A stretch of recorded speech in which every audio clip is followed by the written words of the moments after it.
Did you just touch my butt? What? Hey, Glenn, I just touched that fat woman's butt.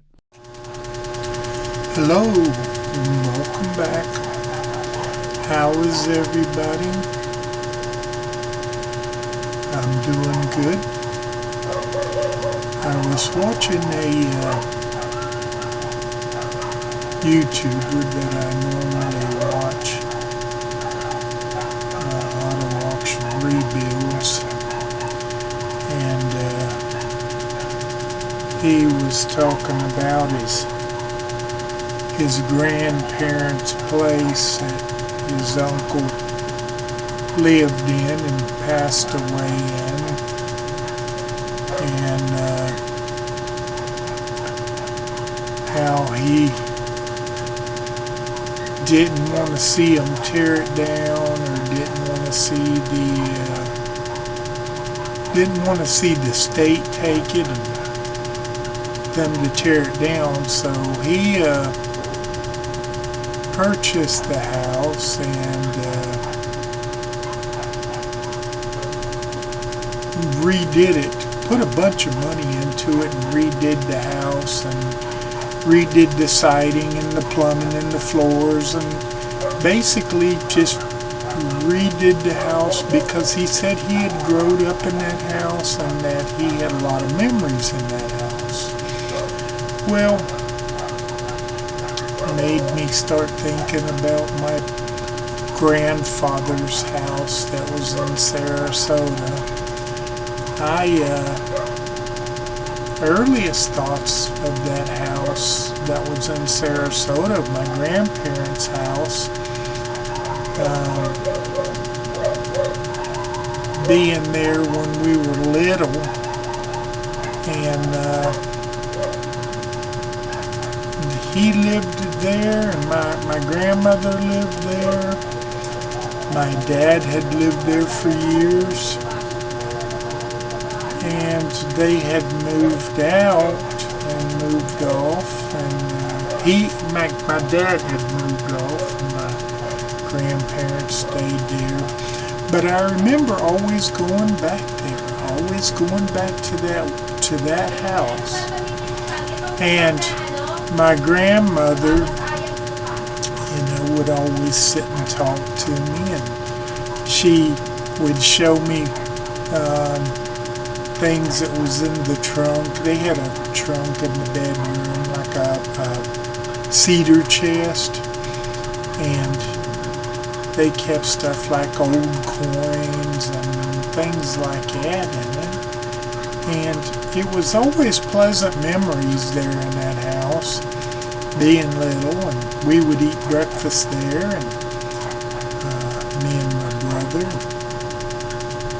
they would cook, basically cook almost the same thing for them every day.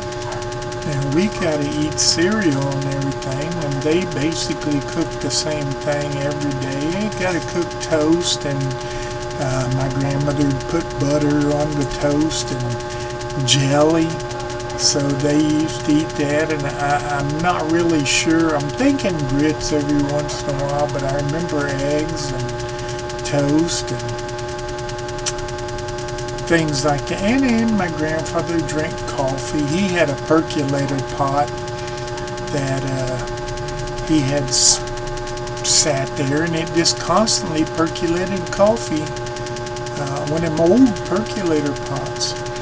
And, well, the thing about it is I grew up in that house. We moved away a few times, but it was always coming back there. There was always good memories there. My grandmother, she had a dish that she had candies, some of them old hard candies in, and we had a little night light. We'd sleep on the floor, and it was just a good thing. Well, I left there, and when I was like 14, left there to go stay with my mother up north, and came back when I was probably 17 or just under 18. Well, I came back down there. Grandfather was still living there. My dad was living there. And I created the life of living in that house. And I was content and happy there. And my father apparently wasn't after my grandfather had passed away. He let us stay in the house, but me and my wife at the time had moved away so he could move back in there, and he wasn't content staying there. I think he sold the place and moved up north to North Florida to a small little town, and I felt bad about him selling it. I really, it was like a lifestyle place, that you live in and you do things and you're married and you make memories with your wife and your family and things like that. But it was his place to sell, so we sold it. And we, had to accept that.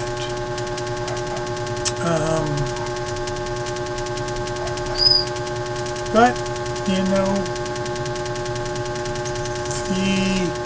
over the years, I always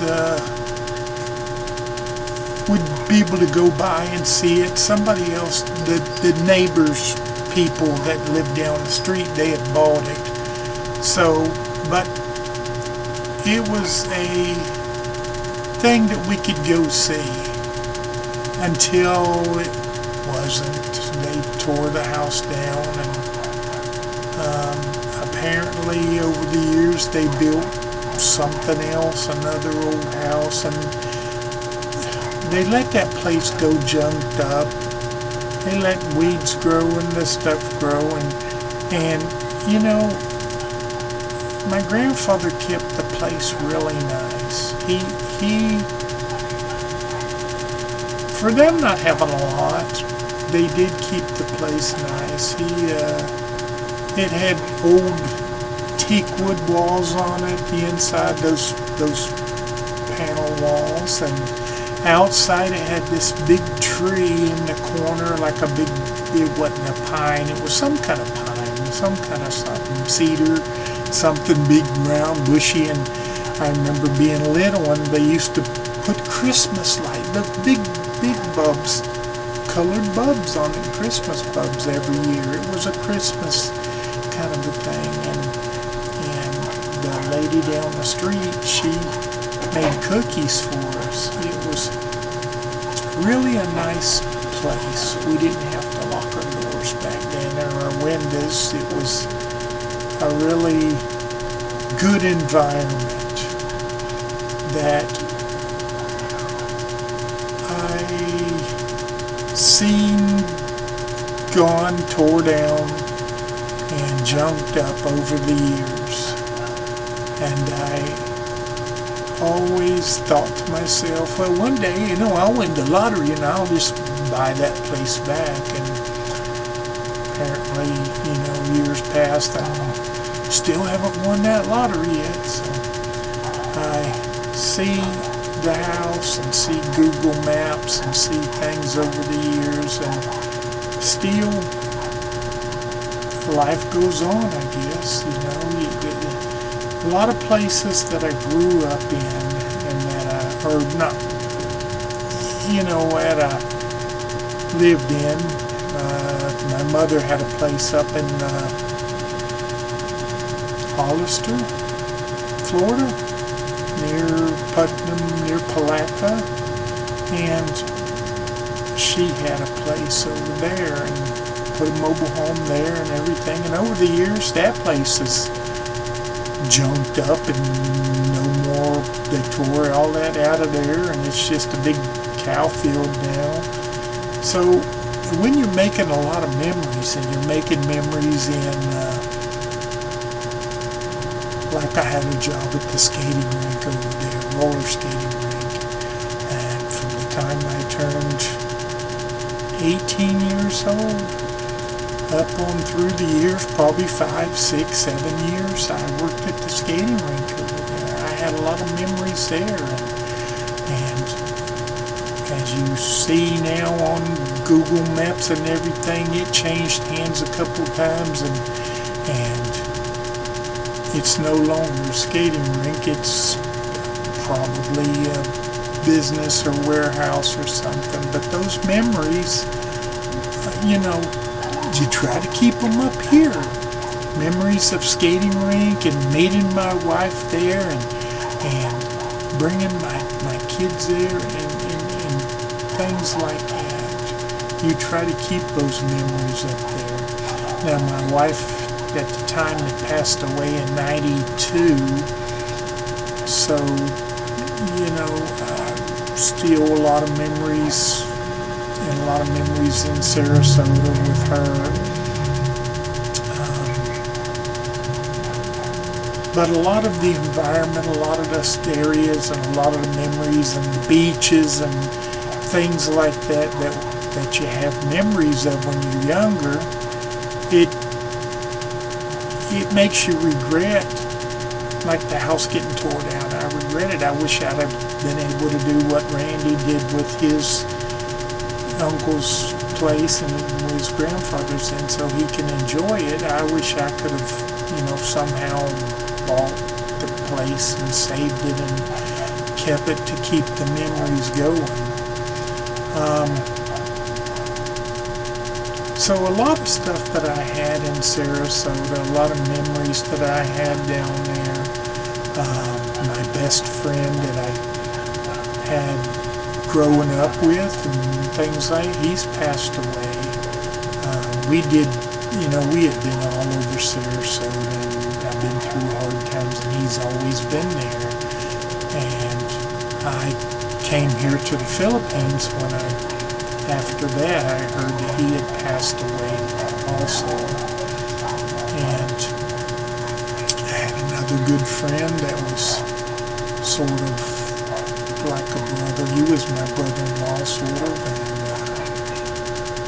and knew him for years, and his family, and his dad, and found out, years ago that he had passed away, and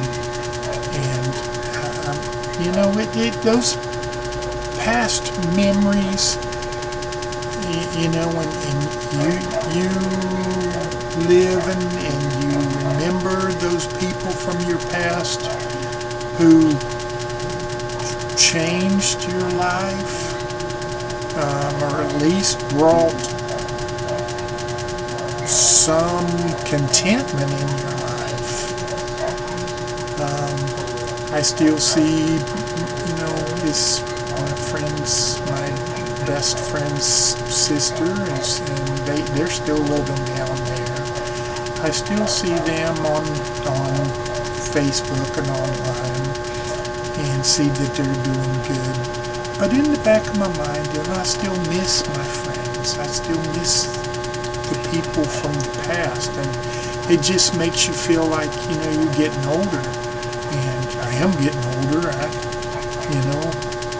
When I first came over here, I wasn't, at 16 years ago, and that I've been over here. And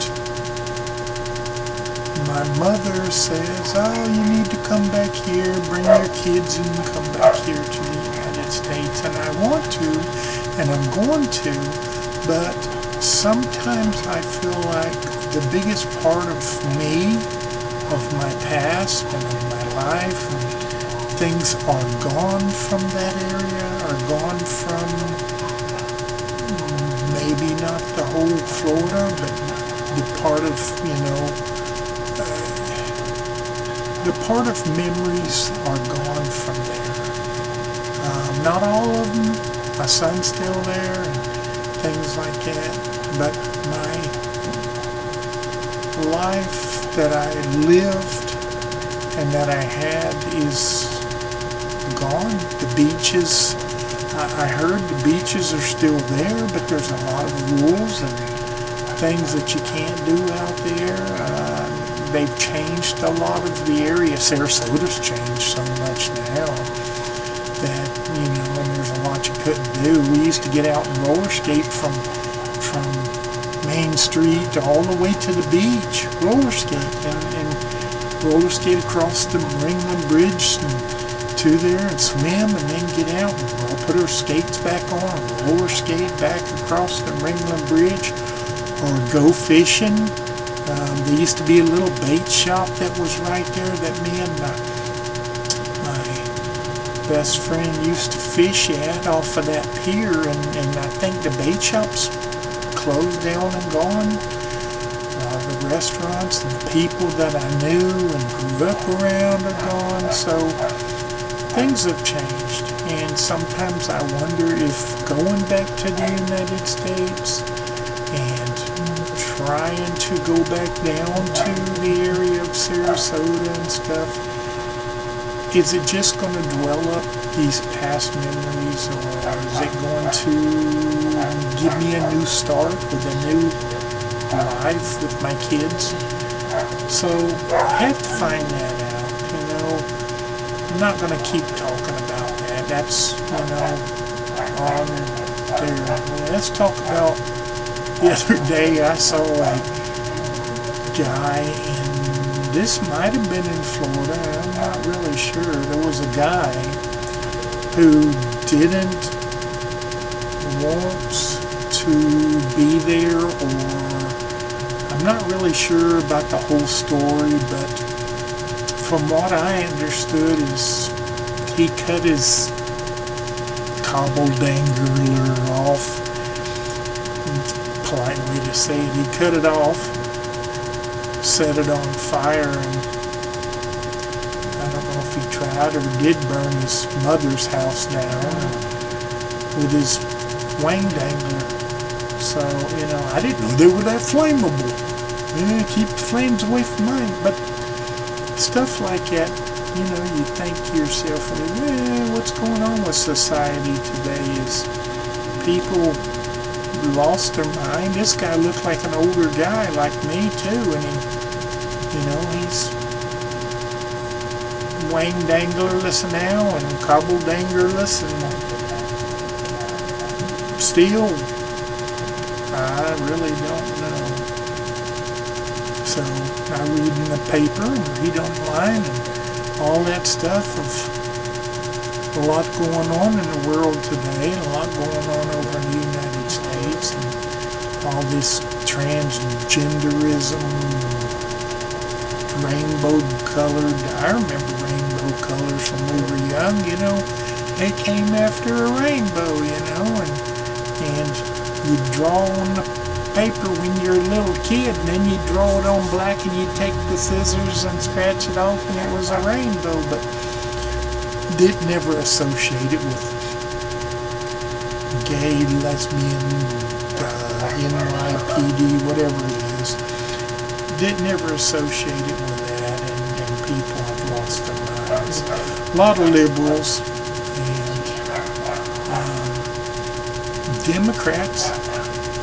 There's a few Republicans that are that way too, There's Democrats. I know I was looking at on there today, they're trying to pass a ordinance and a law. They've been passing it for years that says, we know you like to fish, and you have to get a license to fish in fresh water. So now they said you have to have a license to fish in salt water. Now they're saying, you throw that line in salt water, you pull up the fish, and you got to measure that fish, and you can't keep that fish. That fish is not in season. Back when I was fishing over there, and we'd cast out in salt water, we'd keep whatever it was. Mostly it was a catfish, old sail catfish, but we would keep brim, whatever the fish was, we'd keep them. And they passed the laws changing that in Florida.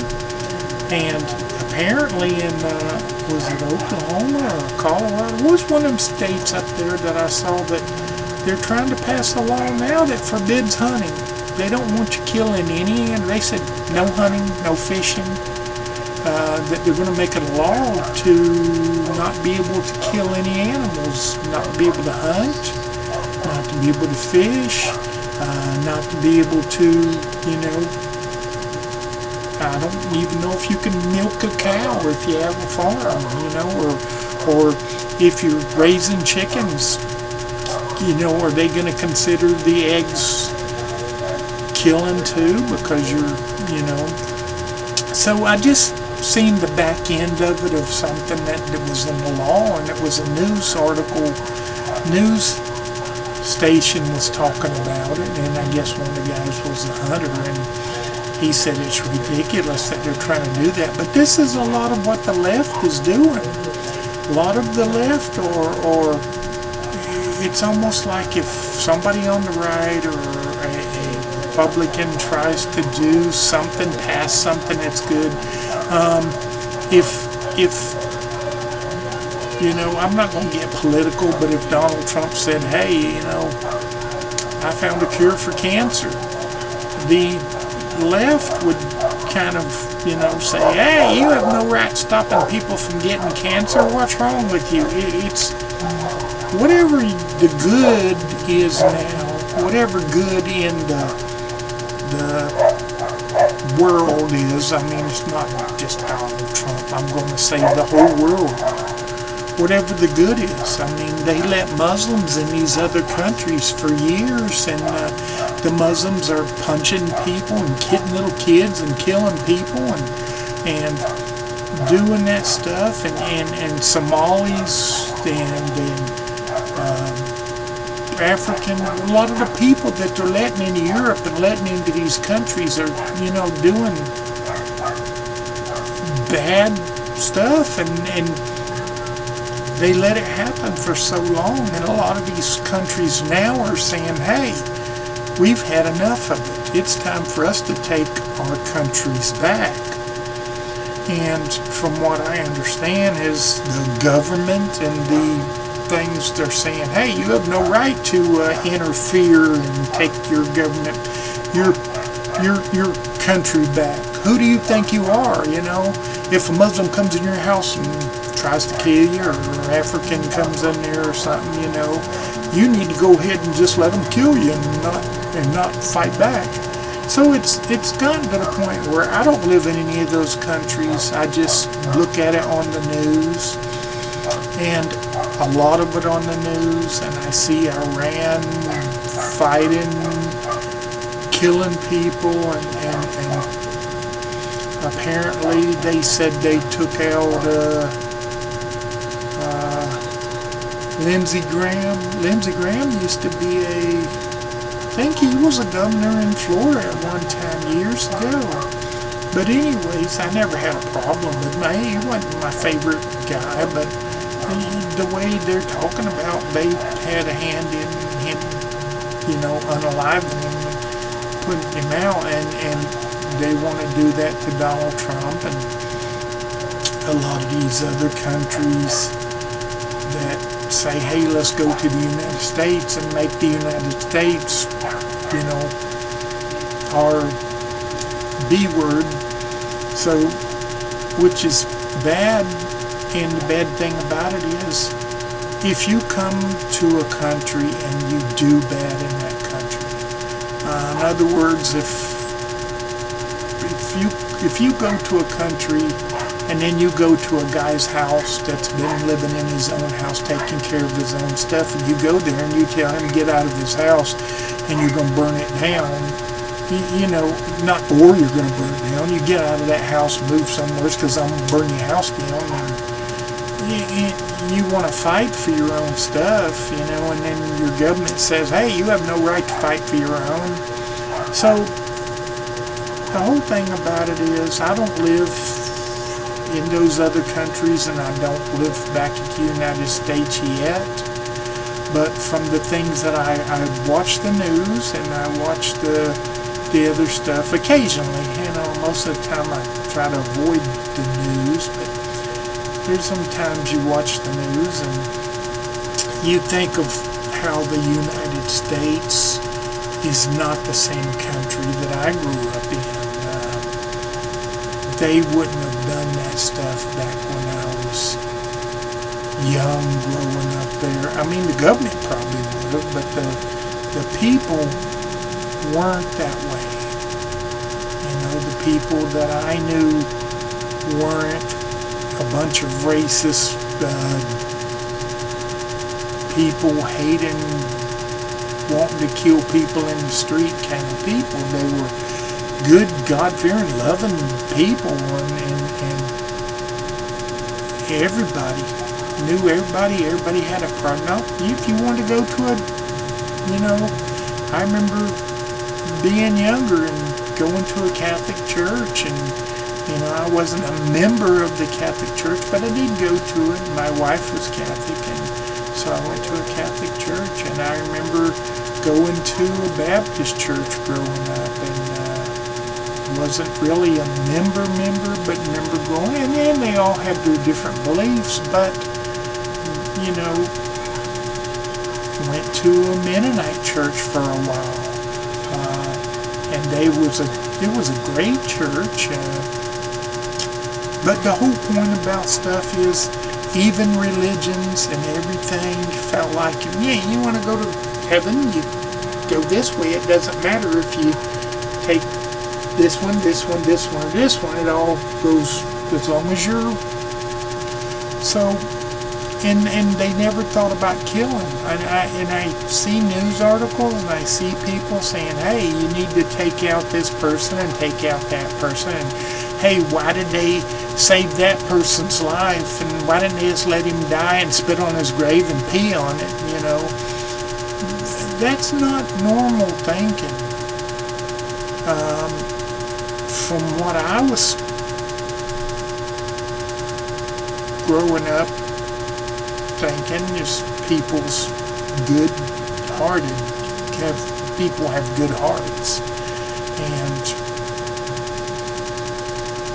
when you read about stuff about the end times, and you know, you see these movies, and Kirk Cameron, I think he had a movie, and then there was other movies about the end times, and the old devil 666 thing, and things like that, and you know, you see stuff, and Donald Trump getting in there saying, hey, when I get in there, and everybody used to say, hey, when Donald Trump gets in there, he's going to straighten the world up, and you know, he's one person. He can't straighten the world. He's 80 years old. So I think the world is too far gone now, that there's nobody, there's no superhero. We have no Supermans and Batmans and all them who's going to step in, and there's no, you know, Deadpools that's going to step in and save the world. The only one that's going to come in and step, we're too far gone. Things is too far gone here in the world. Killing and robbery and murder and rape, and just, you know, the list goes on and on and on and on. You know, it's got to the point when you hold the door open for somebody, you know, because I was raised to be good-mannered. And a lot of other people were too, but there's the occasion when you hold the door open for somebody and they yell at you, hey, you hold the door, you know, just something snobby, sarcastic, and, you know, you, or come on your property and kill your cat because, you know, your cat meowing. So, I don't think that there's no superheroes going to save us. I mean, there may be, but I don't think there is. I think God, and I think God's going to be the one to have to save us. I think the world is too far gone, and I think I'm not being religious. I'm not going to have a religious channel. I'm just saying what I was taught. You know, you may believe Allah's going to save you or something, but my belief, and I believe that the world is too far gone. I think that you see it in the Bible, the end times, and you see a lot of stuff that's happening that corresponds with that. So I think he's the only one, the only superhero who could save the world, who's going to come back and save the world. Because unless there's a Justice League out there and the Justice League says, hey, we can handle all that. But if there was, and the Justice League come out back when I was a little kid, why hadn't they saved us now? So the whole point about things is it's not the same country, it's not the same world.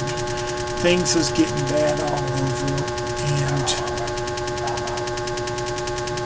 you try to live your life for your kids, for your grandkids, so that they can have a better life. And the only way they're going to have a better life in this economy is if things really change. All the killing, all the robberies and murders, and if you see people, now my grandmother, my grandfather and grandmother, my grandmother was religious and she believed in the old devil. She had old devil coming, she always believed in that and things like that. So that's one of the reasons that I did have some religion in my life. But I always had believed that you have free will over the devil too. It says in the Bible, get thee behind me, Satan, for I command it. And that means that the devil can only come into your life if you let him. Bad can only come into your life if you let him. Now there's temptation, but good will prevail over the evil. As long as you believe in, God,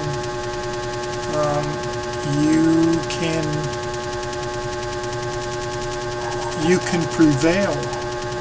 Old booger man, old ghost is not real. All that stuff's not real. And spirits and evil things and stuff, I try to teach my kids that stuff's not real. That's temptation. No, devil tries to tempt people and things like that, but you don't fall for that temptation, and you don't fall for that bad stuff. And temptation would cause you to, there's been times that people have said, hey, let's go over there, and that guy's got a, bag full of money. If we take that bag full of money, we have all that money. But the old temptation says, hey, but you think to yourself, it's not right. It's that guy's money. Maybe he needs it more than you do. So good will prevail over that. And I always thought, crook robs and steals your lottery ticket and he wins the lottery and lives out the rest of his days with all that money. But, there's a reason behind everything. There's a reason behind my dad selling the property that we grew up on, and there's a reason that a lot of stuff happened in my life, and a lot of good happened in my life. And there's a reason that so far this thing up here is still working somewhat. Sometimes I go in the kitchen and forget what I'm doing in there, even though I can remember what I did when I was 12. But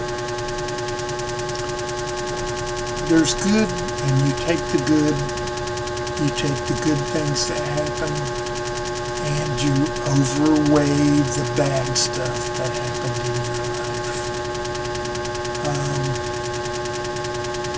As everybody knows, because I've said it in all my videos and said it over and over and over again, got diabetes, lost a big toe over it, and learned a life lesson about what to do in my life as far as living a better life, cutting out that sugar and pastas and starches and things like that. So everybody out there that has free choice, free will in their life, either you want to do good, you're a good person, or you're a bad person. And bad people, like I said, the guy that stole my lottery ticket probably lived the rest of his life with all that money that he stole, but when he dies, you know, he'll be judged on it. And when I die, I want to be judged on what I do or did. And let's just hope that we make the right decisions in our life. Don't cut your wing dangler off and burn your house down with it. So, we do good. I've been on here for 30 minutes, so I think that's about it. God bless everybody, and take care. We will make another video soon. You know, I've got a SoBerryTV channel too, along with this channel, so we're going to try to, I don't think I can simulcast, but I'm going to try to post this video on, you know, the SoBerry Show channel and on the SoBerryTV channel. That way both channels can get a chance to check out my bald head. So that's it. That's all I wanted to say. Take care, guys.